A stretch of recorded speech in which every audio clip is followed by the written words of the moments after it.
मी रोहन राठोड आणि आज पुन्हा एकदा आपण आहोत छत्रपती शिवाजी महाराज चौकमध्ये.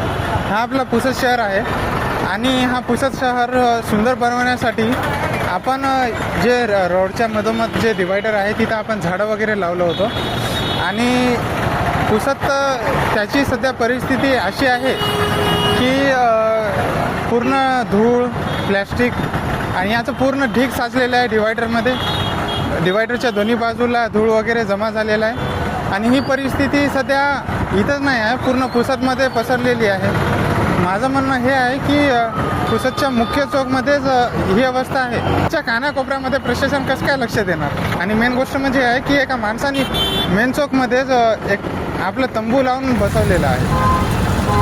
माझं म्हणणं हे आहे की त्या माणसाला इथून काढावा आणि त्याची सोय कमीत कमी सोय तरी करून द्यावा.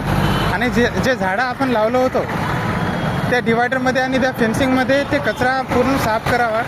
जवळपास पुसदमध्ये 40% स्वच्छता तर त्याच्यानंच वाढणार. चला आम्ही तुम्हाला दाखवतो पूर्ण परिस्थिती.